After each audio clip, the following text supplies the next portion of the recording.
Good afternoon, everybody. Chris McDonald, Wednesday, September the 21st, 2016. Mac Files broadcast number 10. We're just so glad to have you on this Wednesday afternoon. We're coming to you again from down south this afternoon in the beautiful area of Dixieland near Alabama, southeast Alabama and southwest Georgia area. And we're just so glad that you decided to drop in with us today and be part of this broadcast. We're going to be talking about a lot of interesting things this afternoon.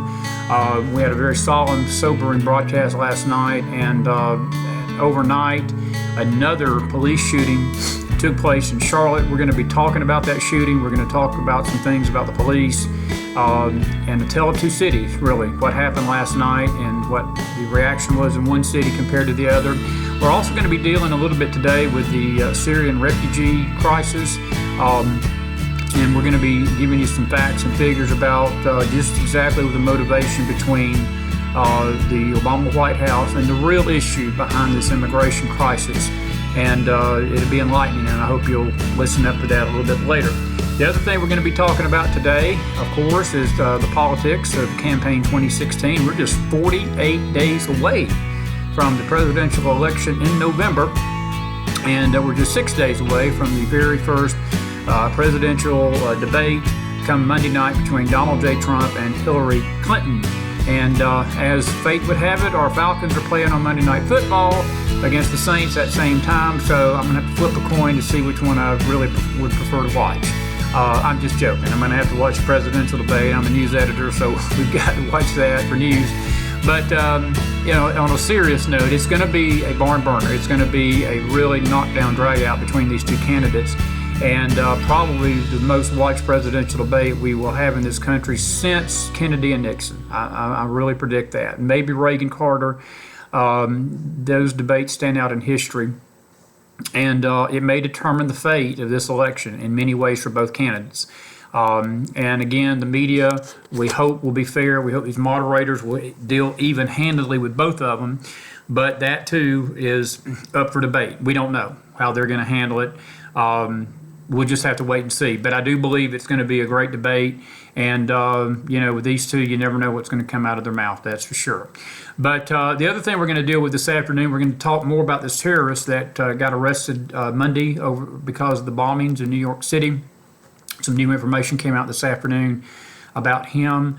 And something we mentioned actually Sunday night into Monday, that when they were first saying Monday that when they arrested him, that they felt like this was a lone wolf, is how they called him.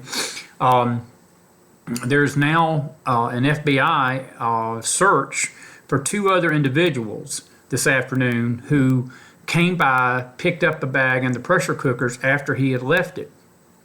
And I found that very interesting because, again, they were adamant Monday that there was no other individuals involved in this. And I told my podcast listeners over the weekend, late Sunday night into Monday, that in the pit of my stomach, I felt like this was not the work of just one man.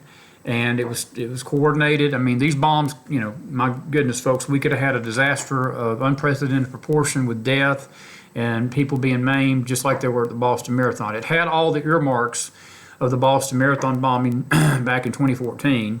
But thankfully, and thank the Lord, that we did not have anybody get killed, even though we had 31 injured in Chelsea, near the Manhattan area of New York. And we're going to discuss that a little bit before we get off the air today and all. First up this afternoon, I want to reiterate some things we said last night. The Tulsa, Oklahoma shooting has actually gotten very little press today because the incident that took place in Charlotte has turned out to be even worse. And I want to get to that right now. And I want to discuss some of the details of that with you and my thoughts about how the police handled it, and also how it was almost like a tale of two cities. The way the response went down in Tulsa compared to the way that things went down in Charlotte, North Carolina last night. Now, Charlotte, North Carolina is actually about 4 hours from me, and where I live in Knoxville, and there was rioting last night. 16 police officers were hurt because a suspect, 43-year-old Keith Lamont Scott, pulled a gun on police, and in the process of pulling the gun, he was armed, and they took him down. He was asked to drop his handgun, and when he didn't do that, an officer shot and killed him. This was announced by the police chief just this morning. And again, when that happened last night, riots broke out in the greater Charlotte area. Rioters damaged patrol cars. They injured at least 16 officers. One of them was hit in the face with a rock. There was a local Walmart that was burnt down, looted. Several businesses were looted. And it was just a complete night of mayhem in the Charlotte, North Carolina area.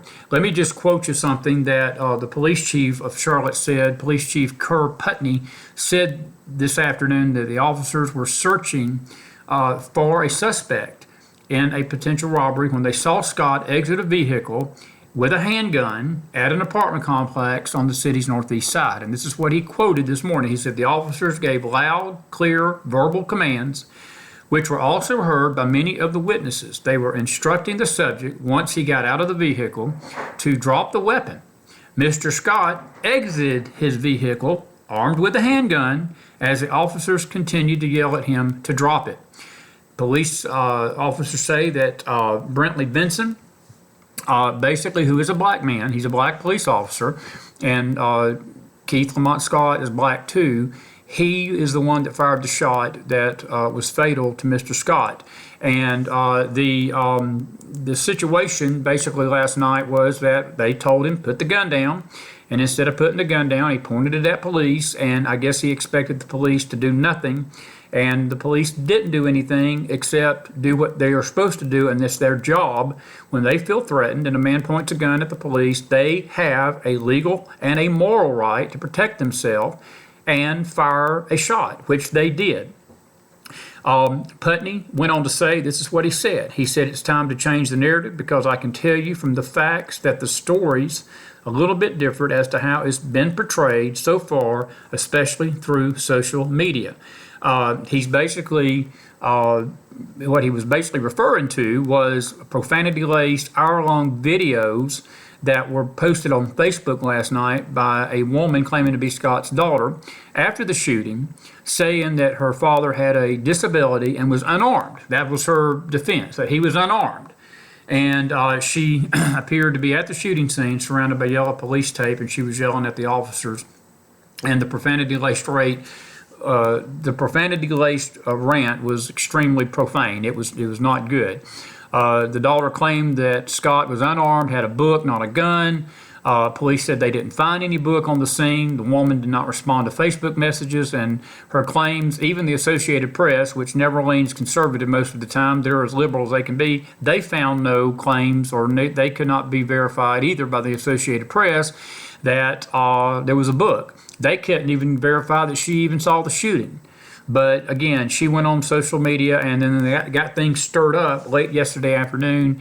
And as typical thug mentality protesters do, who are all breakers themselves, they went and they started rioting Thursday night or Tuesday night in the city of Charlotte. 16 police officers sustained minor injuries. One of them was hit in a rock with a rock in the face. And an outspoken leader of Islam, the Nation of Islam, B.J. Murphy, basically called for an economic boycott of Charlotte this afternoon, saying, quote, if black lives don't matter, black money shouldn't matter either. And that's real adult of Mr. Murphy without knowing the facts. And I'm sure he would say that about any city that, wants to hold up justice. We're going to get to that in a minute.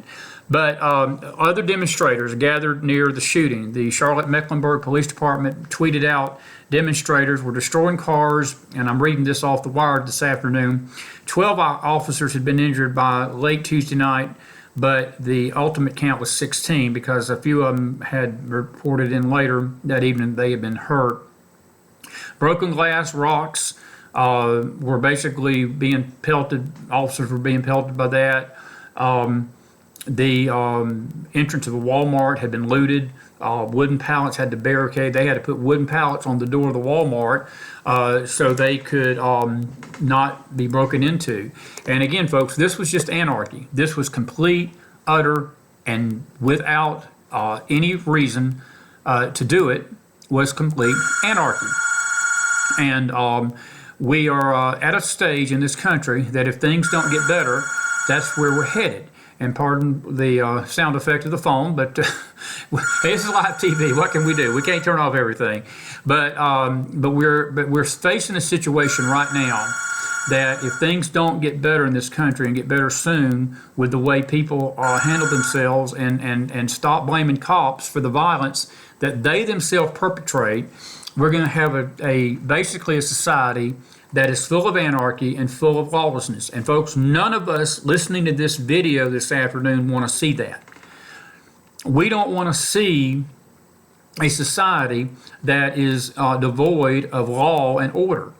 And people mock Donald Trump a lot because when he says things like he's going to be the law and order candidate, he gets ridiculed for it many times. And it's sad that he gets ridiculed for it because, to be honest with you, law and order, folks, is the only thing, again, that stands between us and anarchy. And it's not fair to blame the police officers who are just doing their job when these shootings occur. This occurred, ironically, and last night as I left the broadcast, I had made the statement. I said,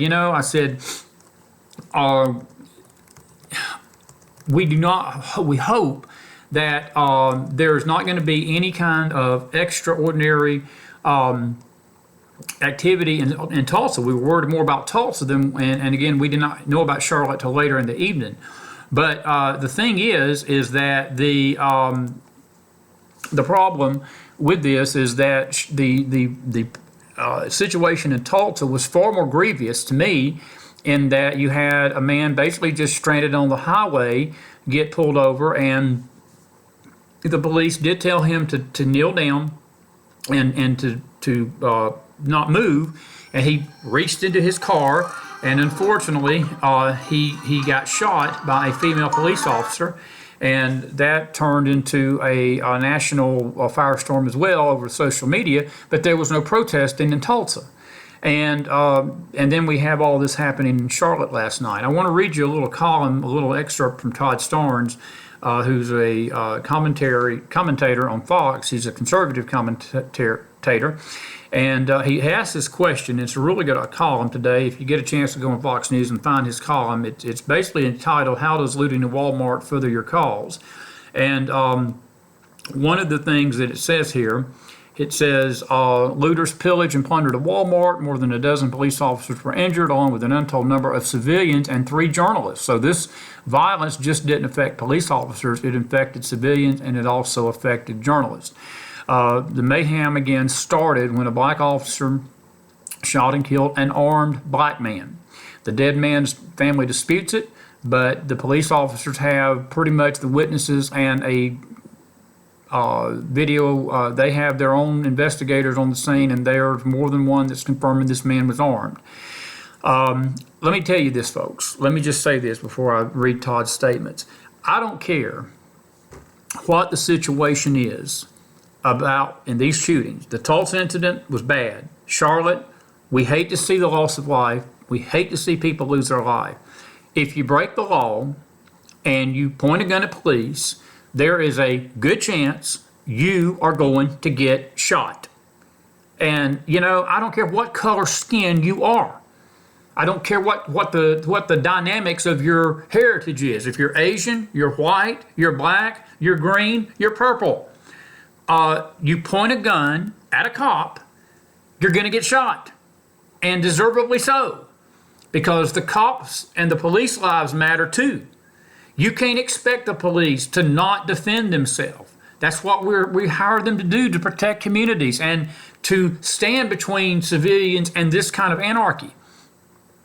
And, I feel for Mr. Smith's family. I really do. I truly do. I feel sorry for Terrence Crutcher's family last night. Because, again, life is life. It don't matter what color it is. But you've got 2 situations here where you had a far grievous situation in Tulsa, it seems to me, and the Tulsa residents, predominantly a white neighborhood, didn't do a thing.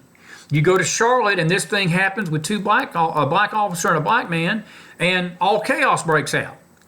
And I'm going to ask the question here that Todd Starnes asked in his article today. He says, "I'd like for someone to explain to me how looting a Walmart and shutting down a major interstate advances the cause of your grievance."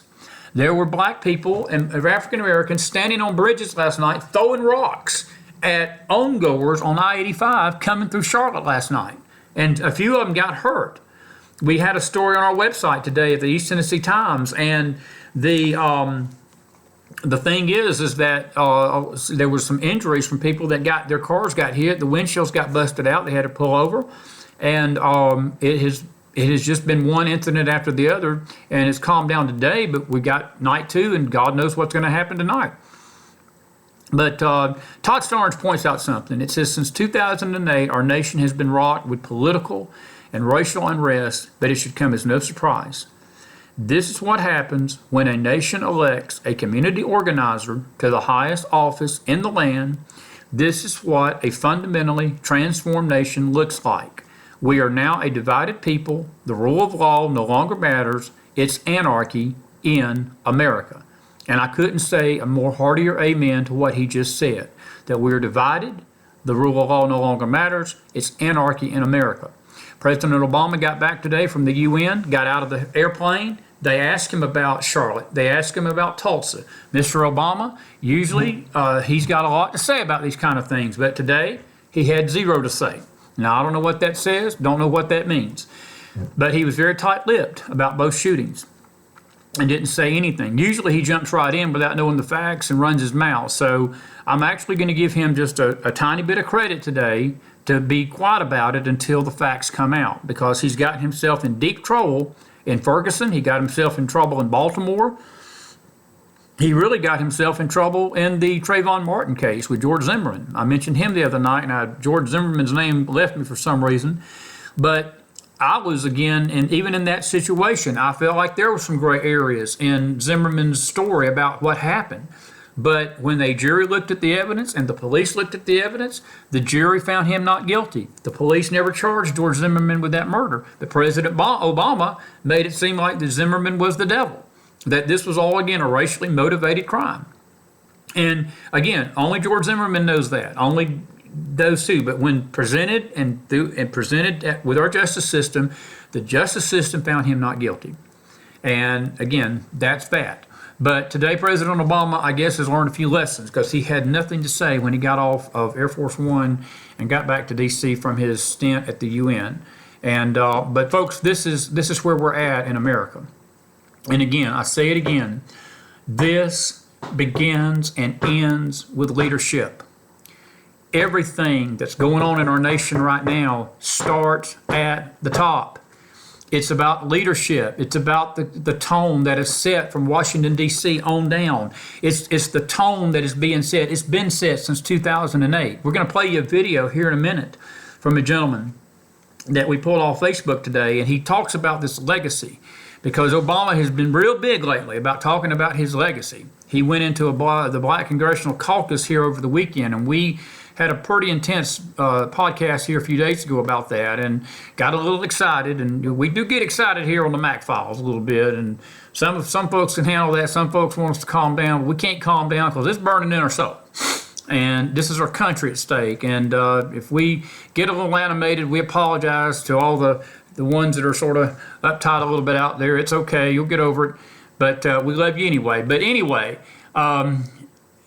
here in this guy's video, he almost said word for word, not quite, but almost word for word what we said 2 nights ago about Obama's legacy. And we're going to let you listen to it in a minute before we get off this program today, because this is where we're at in America. We are a divided nation. A couple of things about the Charlotte shooting, and again, a couple of things about the Tulsa shooting today. These thugs that are doing this looting and basically tearing down cars, looting cars, throwing rocks at police, they are just as guilty and just as criminally bent as Mr. Smith, who was shot by the cops. And to me, the only thing that I see through this, if the police departments across our country do not crack down on that response, and I know a lot of them they're scared to. The police in Ferguson wouldn't do anything to the looters. They just let them burn the whole city down. Baltimore did the same thing. From the mayor's office, telling the police, don't do nothing to the protesters. Well, hell, the protesters like to burn the entire town of Baltimore down. And see what that is very disheartening, because what about the law-abiding citizens who had businesses that lost businesses there? Last night in Charlotte, what about these people that almost got killed as rocks were being hurled over bridges at cars? What about the Walmart that got looted? That's a business. Somebody owns that Walmart. Walmart owns it, but there's a manager in there. There's people that lose money. Jobs were affected. Inventory was affected. What about those people? If you do not have a rule of law in a country, you have no country. If you don't have borders in a country, you have no country. But this law thing is very, very demonic. I'm going to give you a little prophetic tie into this. Folks, this spirit of lawlessness that is gripping our nation is getting worse and worse and worse. And it's going to get worse as we get closer to the coming of the Lord. I know not everyone that listens to these podcasts are Christians, but those of you that are, you understand what I'm saying. As we get closer and closer to the coming of the Lord Jesus, this spirit of lawlessness will get more and more pronounced, not just here in America, but upon the earth. And the spirit of lawlessness is what's driving all of this. And when you have a man in the White House that is trying to tear down the fabric of the police and tear down the lawlessness of our police officers, you got a problem.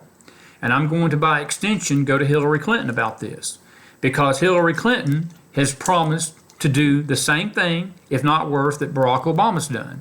I remember back, I guess it was end of August, maybe middle of August, I was sitting there listening to her one day speaking to the NAACP. And during that speech, Hillary Clinton gets up, she tells the NAACP, she says, we have a systematic problem in America that the police are hunting down black folks. It's a systematic racist problem. And again, that tears at the foundation of law enforcement.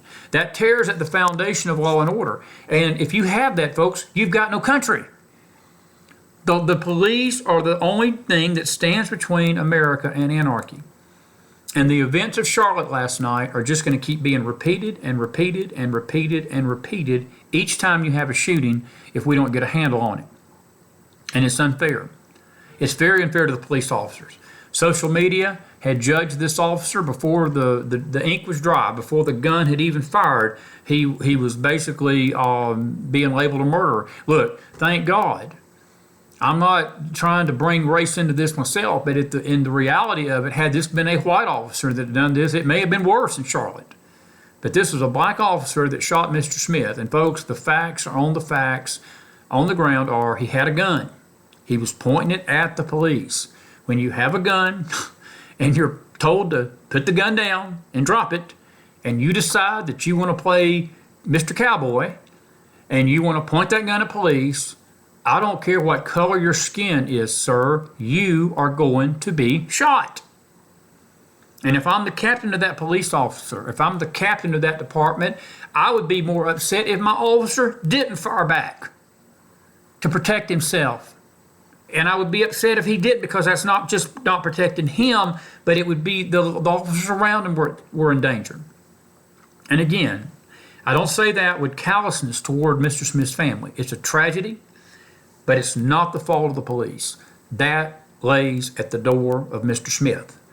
And Mr. Crutcher, in a way last night, as I was talking, I'll say it again this afternoon. I've seen the video. Until I hear about the facts, I'm not going to say what's right, what's wrong. It does look like he did have his hands up, but when he stuck his hand in that door after being told to get down, he put his life at risk. And how this plays out legally, we'll just have to wait and see.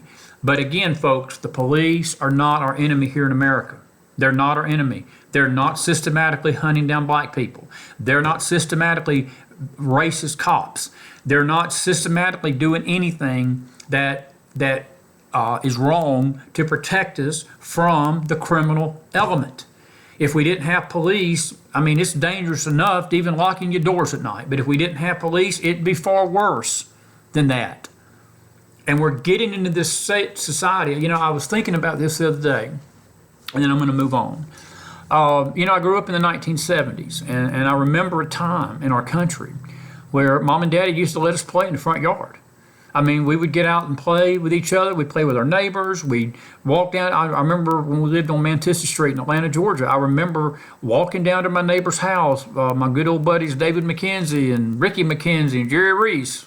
Not that they're listening right now, but I remember them by name. They were my childhood buddies. And I remember they lived maybe a block down the road, a block and a half. Mom and Daddy never worried about us walking down there at night because our country was, I know it wasn't a perfect country then, but we had a sense of safety.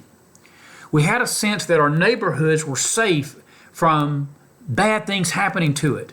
We had a sense we could let our kids go to the mailbox and get the mail without having to watch them every second. And folks, we don't have that right now. I mean, I've got a 14-year-old son, and when I go to the mall with him, even at 14, I tell him, don't get too far from my side. Because I guess I'm paranoid about it, because people are snatching kids like that, and all this crime and all this violence that is gripping America, folks, is destroying us at our foundation. And the only thing right now standing between that and complete lawlessness and complete without any kind of protection are the police officers of this country. And again, due to the terrorist situation in New York, I didn't get a chance to do my videos over the weekend about the police. We're going to do it soon. But I do want to salute the police officers today. I want to salute the 99% of the police officers, the millions of officers in this country that are doing a great job. And I do not hold them accountable for the actions of a one or two here or there that do stupid things and get themselves in a mess. And I'm not even saying this guy in Charlotte was wrong, because this guy in Charlotte was totally justified in doing what he did to Mr. Smith. The lady in Tulsa, it's a gray area right now, because I think the investigation needs to go on and see exactly what happened with Mr. Crutcher. But neither here nor there. I salute our police officers. I'll say what I said yesterday again, and then we're going to go on to something else. Every one of those police officers tonight, folks, you think about this, when they get up in the mornings and they kiss their wife goodbye, and they kiss their kids, and they kiss their sons, and they kiss their daughters, and they kiss their brothers. The women kiss their brothers, and the men kiss their sisters, if they're family, and they're at these gatherings, and they get up to leave. They never know from one day to the next whether they're coming back home at night alive. And I'm saying that in the context of family. Even the brothers and sisters and the family and the mothers and the daddies and the sons and the daughters, their families don't know when they walk out that door, are we going to see them again? Because of what they deal with every single day on the violent nature of this nation and this country. And it would behoove our president to, instead of embracing groups like Black Lives Matter, to start embracing the fact that blue lives matter, and start embracing the fact that our police officers need his support, not his criticism. And they need the support, and they need to feel that their government and their state governments and their local governments are not playing politics with their lives and embracing what they do. Are there problems out there? Of course there are. Are there bad cops out there? Of course. Of course. But if it's a bad cop, you prosecute the cop. You don't blame the whole structure of law enforcement for one cop. No more than you blame a bad politician for the entire party, as we do on both sides of the political aisle many times. And that's just as wrong. But it was a tale of two cities last night. And our prayers go out to Charlotte, North Carolina tonight. And I pray that this violence last night was a one-night event. We pray for these officers that got injured. And we'll talk more about this in the days to come as the news develops on it. And it is a very tragic situation that took place in Charlotte last night. But I salute the police officers, and I salute the efforts of the police. And I'm going to say this again tonight, and I keep saying I'm going to move on from this. It's hard because it's a real important topic. Those that are stoking the hate on Facebook and Twitter today and bashing cops and bashing this idea that it's all race-baited, you are as much of the problem as anything in criminal society, because you don't know what you're talking about. And if you'll get some facts behind you, then you have a right to tweet. Of course, you got a right to tweet whatever you do. A lot of people do it, and they tweet stupid stuff, and that's just the internet, and that's just the way we live in America, and that's just being a free society that people can tweet stupid stuff. But it's pathetically stupid to keep saying that cops are hunting down blacks. There was not a cop hunting down a black last night. There was a black man pointing a gun at police officers, threatening to kill him, and he got shot dead for it. And that is not systematic racism, honey. That's good policing. Anyway, got to move on. Another story today. I want to talk a little bit about this Syrian refugee. We're running out of time. We're probably not going to get to everything we wanted to talk about today, but we're going to try to snip it in. I do want to read you something that I found today. Interesting story, and I want to tie it in a little bit to some comments that President Obama made at the UN yesterday when he was given his final speech on Tuesday as President of the United States. This would be his last speech to the UN General Assembly, which took place in New York. And I want to read this story to you. I want to read some of his quotes, and then I'm going to give you some other facts to back what he said, or to not back it, but just show you how disconnected this administration is with our fight on terror, these refugees, and the whole overarching sense that they do not have a grip on the threats that we face as a nation. But one of the things that he went up to New York and talked about yesterday, and he never mentioned Donald Trump by name, but it did not take a genius to figure out that he was zeroing in on Trump when he said this. He said, quote, "A nation ringed by walls would only imprison itself. A crude populism and aggressive nationalism will never be the future that can win for any nation, including America." He said basically that when we put America first, that is harmful for America, and he doesn't think we need to do that. And what he's referring to are the refugees and the Trump policy that, Trump has basically vowed to cease this influx of refugees from Muslim countries.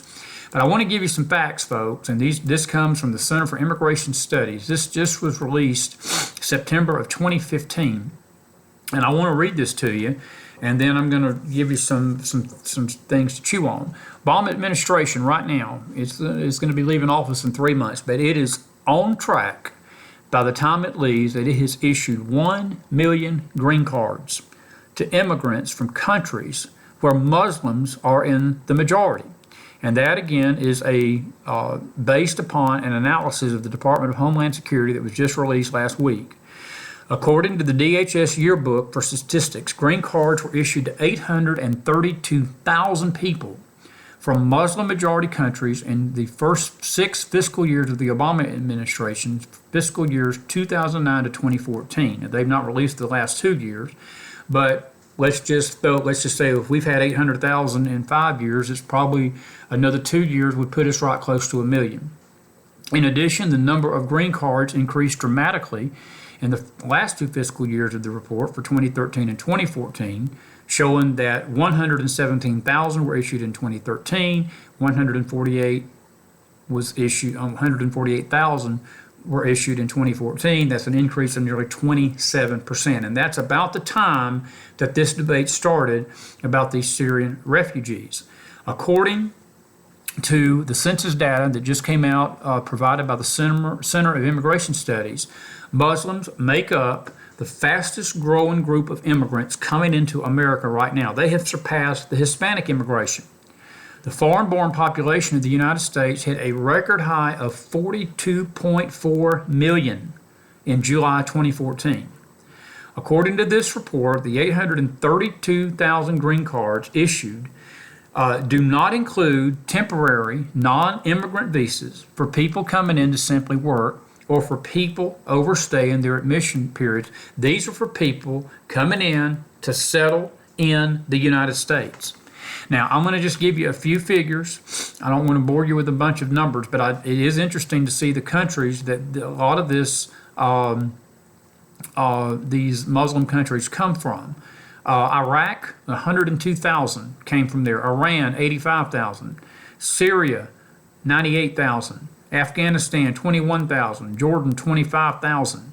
Sierra Leone, 12,000.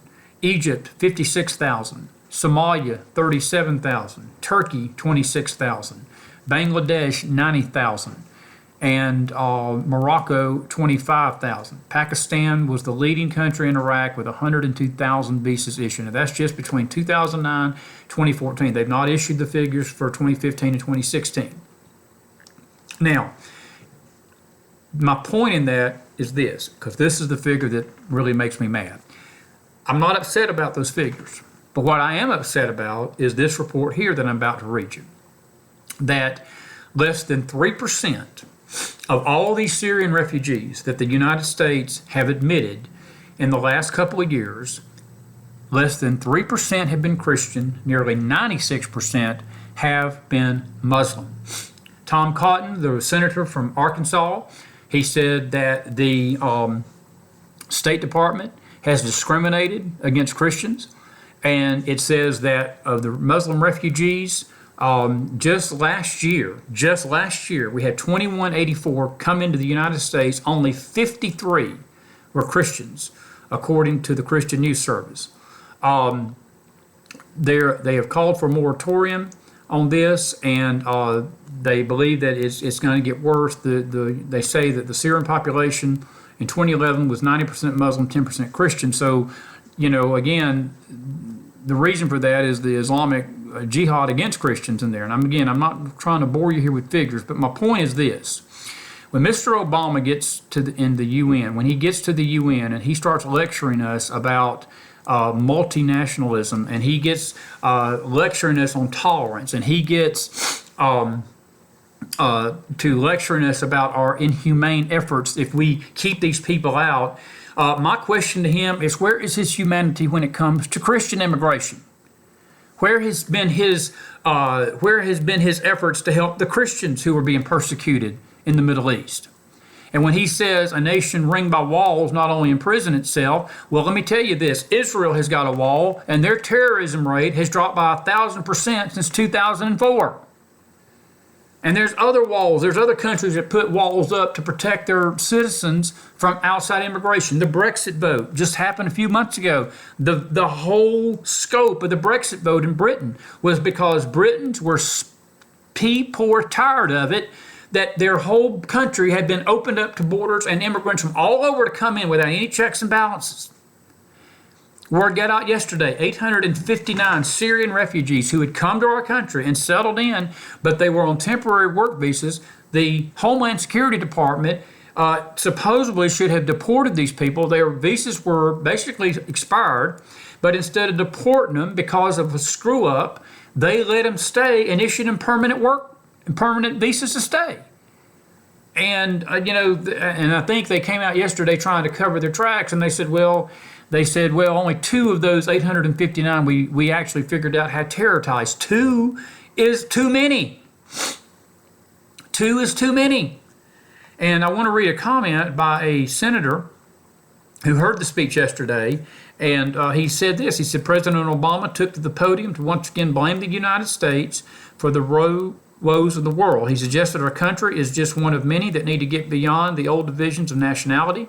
He chided those who would limit the inflow of refugees from nations infiltrated by Islamic terrorists as ignorant bigots, predicted climate change would destroy countries and cause mass conflicts, and referred to Israel as an occupying power. We're going to deal with that this week. We're going to deal with his conversation with Netanyahu. Mr. Obama would have done much better to use the opportunity to advance an American agenda, not a global one.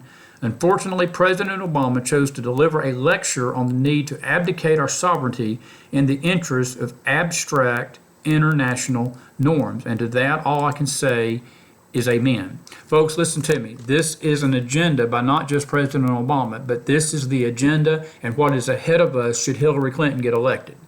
Because her people and the people that surround her and her motive and her vision for America is very, very similar to that of Barack Obama, if not worse. She has promised that not only is she going to continue this policy of letting the Syrian refugees in, she wants to increase that by 500%. Now, Trump is saying we need to put a stop to that. We need to put a stop to this and vet these people and make sure before they come in that they're not tied to terror. To be frank with you, as much as I respect Mr. Trump, you can't do that. There's no way to vet them. And, at the end of the day, it's going to probably be we're going to have to just stop it all. And again, I had an interview with Tom Amos here a few weeks ago, and one of the things Tom said in that interview, and I never will forget it, and he was right on, we can't afford these immigrants. We're $20 trillion in debt.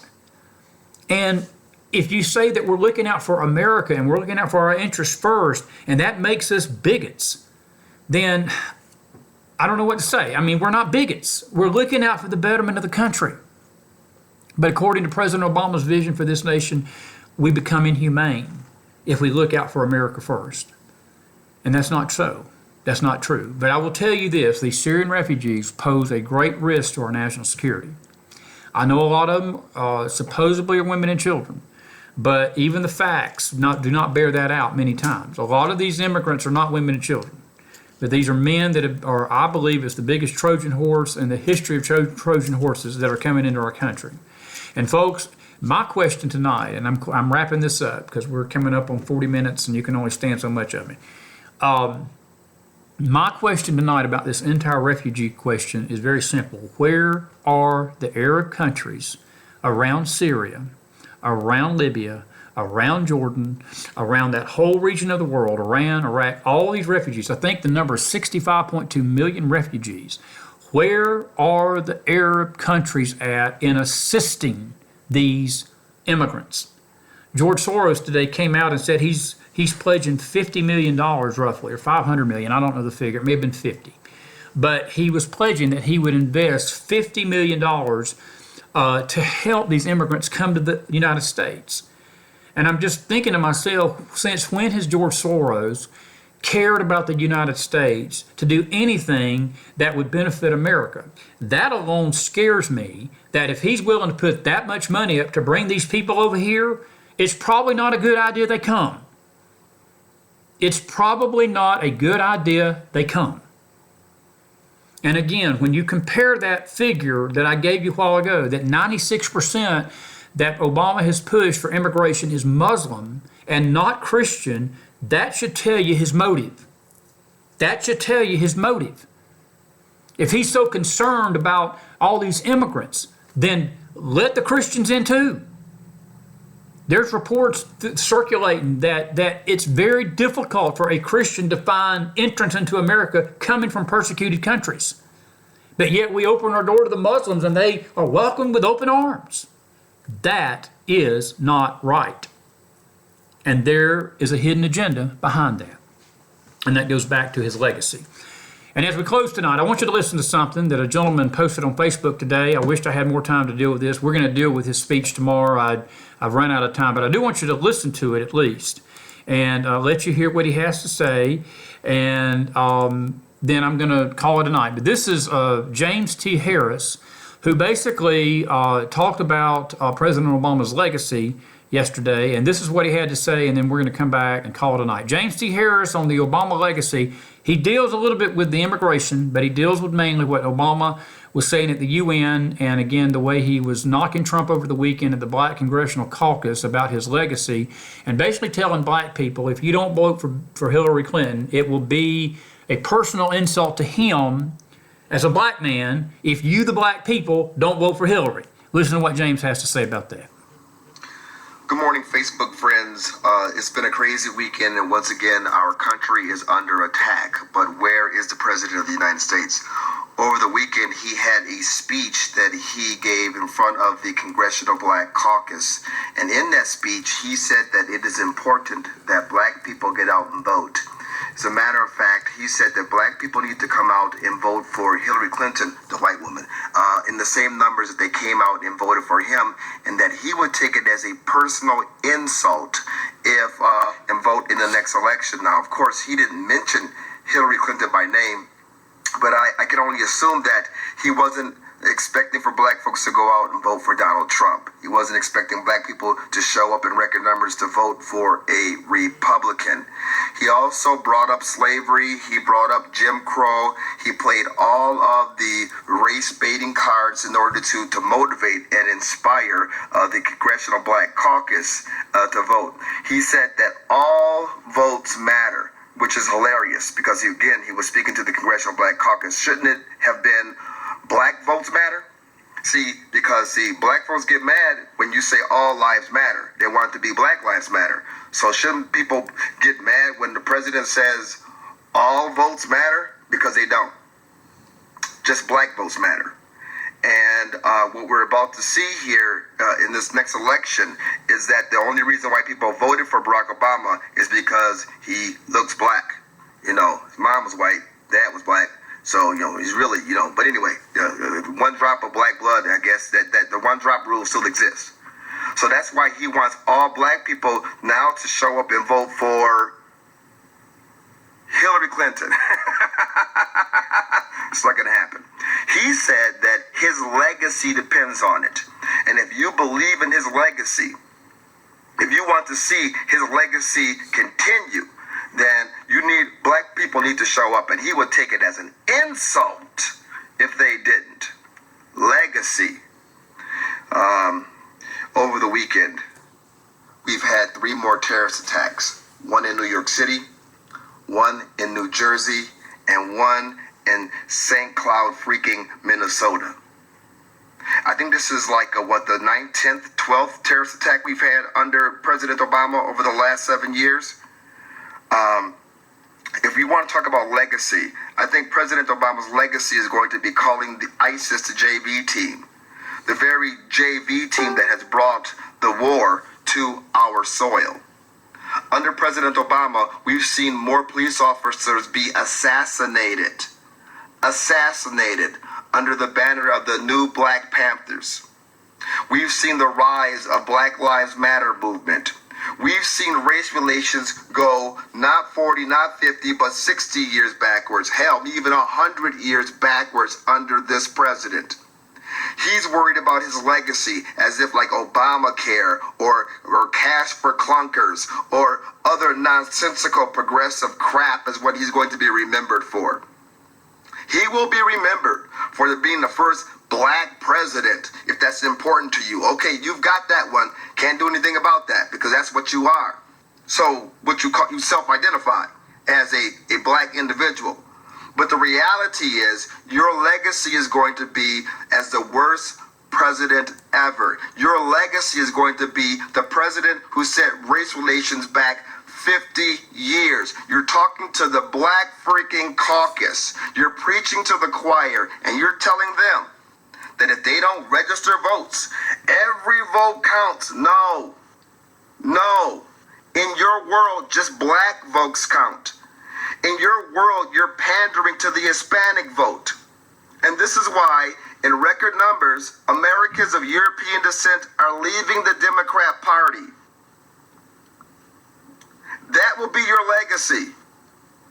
That under your administration, Americans of European descent fled your party. Under your administration, you have lost the House, you lost the Senate. And the only reason why your failures are not being talked about, let alone highlighted, is because of the color of your skin. That's how ass backwards we have become. It's no longer about the content of one's character. It's no longer about their accomplishments. It's about color. It's about sexual preference. That will be your legacy. It's amazing. The very people who hold up Dr. Martin Luther King Jr. operate 180 degrees against what he believed. And they want to act like that's progress. Hillary Clinton's walking around with hot sauce in my bag swag, talking about black girl magic. And that's supposed to be progress. Meanwhile, we're $20 trillion in debt. Our enemies are mobilizing against us, and terrorism is on our own damn soil. And the media wants to blame Trump. This is absurdly ridiculous. And I think The tide is starting to turn because Americans are sick of it. That is your legacy. America's sick of the media because they're lying on your behalf. America's sick of the Democrat Party because they keep shoveling this crap down our throats. And President Obama, America's sick to death of you and your pandering, your racist pandering. That, sir, is your legacy. And on that note tonight, that's the Mac Files for a Wednesday night, September the 21st. 48 days till the election. We're going to talk about his legacy a little bit more this week. But James Harris, I salute you, my brother. Good video. And all I can say is a hearty amen. I won't add nothing to it. That's the Mac Files. That's a wrap for a Wednesday night, September the 21st. God bless America. Godspeed. We love you tonight. We'll see you right here tomorrow, same bat time, same bat channel. Friday, football and fun coming up. I've been wanting to talk about Batman all week. We're going to talk about Batman. He turned 88 this week. Adam West, the original Batman, my hero. And we've just not had a chance to talk about a whole lot of fun things. But Friday we will, because it's been a really rough news week, folks. A lot of these shootings and everything. And we're just trying to keep you on top of things as much as we can. I hope you're enjoying these broadcasts. We sure are enjoying bringing them to you. We love you. Godspeed. Good night. From the Mac Files again on Wednesday night, September the 21st, 2016. See you tomorrow. Good night.